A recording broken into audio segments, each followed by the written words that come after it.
At sa puntong ito, partner, no, syempre kapag ganitong usapin na may mga area na binabaha, may mga ganitong masama yung panahon, tuloy-tuloy ang pag-ulan, ay kamustahin din po natin yung supply ng tubig sa ating pong sa publiko, no, sa ating pong mga tagapakinig. Ito, kalamin natin yung sitwasyon naman ng supply ng tubig sa Metro Manila. Kasama po natin mula po ang Corporate Communications Manager ng Manila Water Company Incorporated, Kim Cardenas Moniz. Magandang umaga po. Magandang umaga po, Ma'am Darlene, Sir Daryl, at sa lahat po ng tagapakinig ng inyong pong programa. Good morning po. Miss Kim, good morning. Kumusta po ang sitwasyon ng supply ng tubig sa Metro Manila kasunod po ng malawakang pag-ulan nitong mga nakalipas na araw? Darlene, sa ngayon, kami po ay nakabantay sa ating pong mga dam. Sa ngayon, ang anggat po as of 6 a.m. this morning ay tumaas po hanggang 169.93 meters. Medyo maganda po ito dahil alam po natin itong makaraang linggo ay lumapag po tayo hanggang 155 meters po, no? Mm-hmm. So ngayon po, dahil sa nagkaroon po ng bagyang pagtaas po dito sa Angat, mas masisiguro po natin na magtutuloy-tuloy po yung supply ng tubig po dito sa Metro Manila, particularly po dito po sa aming concession area sa East Zone po ng Metro Manila and Rizal Province na sinaservisyohan po ng Manila Water. Mm-hmm. With that service area po, ma'am, gaano karami yung, in terms of figures, kung meron ka, gaano karami yung populasyon na napaglilingkuran po ng Manila Water? And with that being said, ano po ba yung mga hakbang na ginagawa po ninyo ngayon upang matiyak po na magkakaroon pa rin ng sapat at malinis po na supply ng tubig ng ating mga kababayan with this inclement weather that we have po? As of June 2026, ang customer base po ng Manila Water ay nasa 7.9 million customers. So kami po ay nagseserbisyo sa 7.9 million customers dito po sa East Zone at sa mga bayan po sa Rizal. Mm-hmm. Kami po naman dahil po sa ito nga po tayo ay nakakaranas po ngayon ng El Nino, na inaasahan po na magtatagal hanggang sa susunod na taon, kami po ay naghanda na, no, base po sa ating mga past experiences sa mga nagdaang mga taon kung saan ang Pilipinas po ay naapektuhan din po ng matinding El Nino.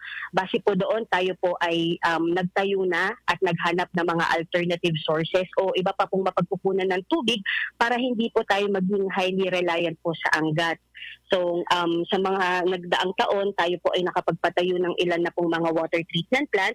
Kabilang po dyan ang Calawis Water Treatment Plant na phase 1 na ngayon po ay kumukuha po ng tubig dito po sa aming pinakabagong source na Upper Wawa Dam dyan po sa Montalban, Rizal. Mm-hmm. So ang Calawis Water Treatment Plant po ay kayang mag-supply ng additional na 80 million liters of water per day. Habang ang Upper Wawa Dam naman po ay may total capacity po na 710 million liters of water per day. Tayo din po ay kumukuha na rin po ng tubig mula sa Laguna Lake. Tayo po ay nakapagpatayo ng 2 water treatment plant po dyan. Una po dito ang Cardona Water Treatment Plant na kaya pong mag-supply ng dagdag na 100 million liters of water per day. At ito pong East Bay Phase 1 Water Treatment Plant naman po na kayang mag-supply ng additional na 50 million liters of water per day. Sa mga darating naman po na buwan, bago po matapos ang taon, 2 water treatment plant pa po yung inaasahan po na magiging operational na po para sa East Zone. Kasama po dyan yung East Bay Phase 2 Water Treatment Plant na kukuha din po ng tubig sa Laguna Lake. Kaya po nitong magdagdag ng supply ng hanggang sa 200 million liters of water per day.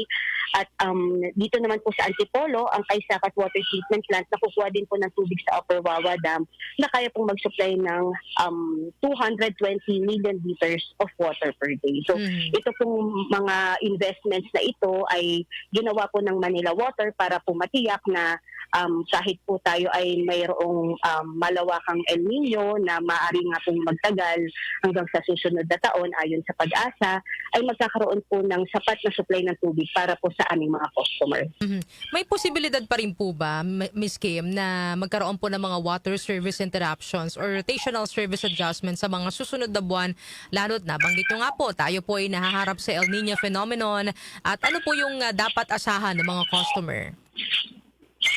Sa ngayon po, hindi po natin nakikita ang pagkakaroon ng water interruptions, lalo na po at ito po ay lalo na po ngayon na nagkaroon ng pagtaas po sa level ng Angat Dam. Kung matatandaan po natin itong mga nakarang linggo, bumaba po sa hanggang 165 meters ang tubig po sa Angat Dam, pero hindi pa naman po nagkaroon ng water interruption dahil na rin po ito sa paghahanda po natin. Hindi po katulad noong mga nagdaang taon na tayo po ay may El Nino, tulad po noong 2019 na nasa 160 meters pa lang po ang Angat, nagkaroon na po ng mga water interruption. So, ngayon po, tuloy-tuloy pa rin po na 24/7 ang ating supply ng tubig para po sa ating mga customers. Bahagya lamang po, may mga, nito pong mga nakaraang linggo, bago po tumaas po, nagkaroon ng pagtaas sa Angat, ay nagpapatupad po tayo ng pressure management. Ibig sabihin po ay mararamdaman po ng ating mga customers ang bahagyang paghina po ng tubig, pero ito po ay pinapatupad naman po during off-peak hours o sa gabi po. Mula alas 10 ng gabi hanggang mga alas 4, alas 5 po ng umaga, para po makasiguro po na hindi po nito maaapektuhan ito pong everyday na pamumuhay po ng ating mga customers. So ngayon po ay dahil po ilang araw na pong umuulan, inaasahan po natin na patuloy pa pong tataas ang Angat Dam, pero pagkatapos po nito, magiging mahigpit pa rin po ang ating monitoring, lalo na po kung magbabalik po yung matinding epekto ng El Nino, kung saan mas inaasahan po na mas kakaunti po ang ulan, na pwede naman pong maging dahilan para muli pong bumaba ang tubig sa Angat Dam.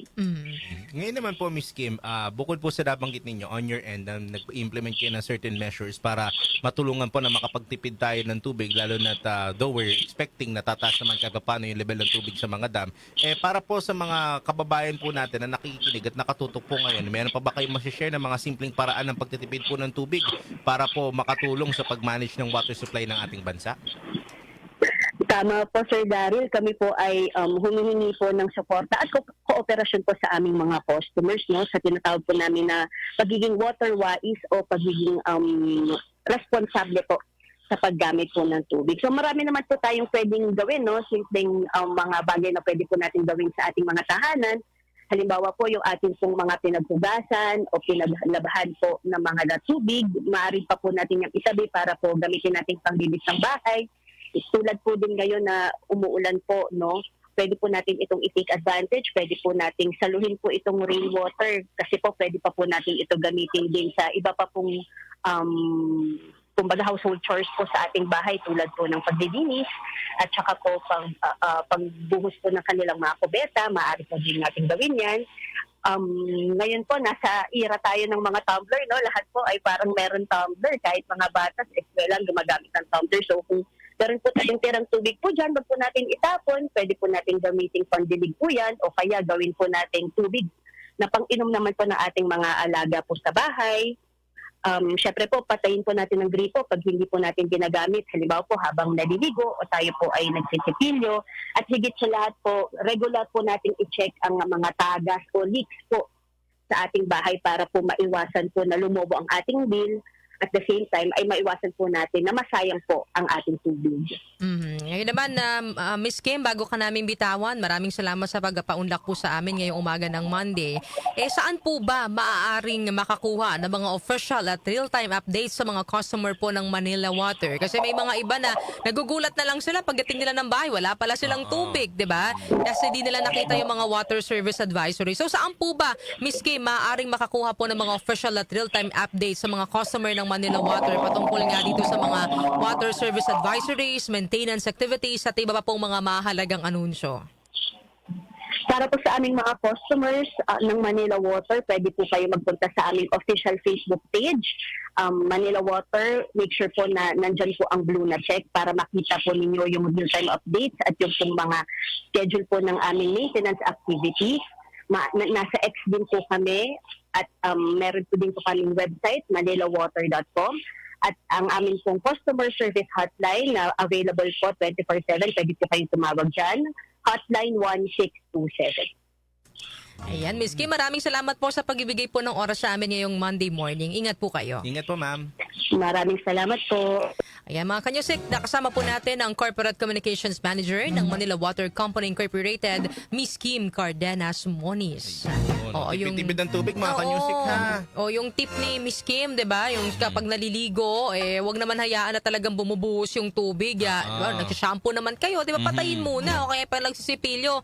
Minsan kasi yung gripo nakabukas pa rin Naman. habang nagsisipilyo, 'di ba? Pwede namang gumamit ng baso na may tubig, 'di ba?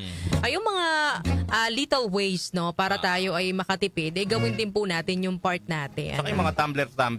Kami ni partner, naka-tumbler kami dito. Tapos yung natitirang laman nito, pag di naman nagagamit, pwedeng pandilig. O Correct. hindi kaya panlinis mo na lang din para makatipid naman tayo sa paggamit ng tubig, mga kanyusik. Yun.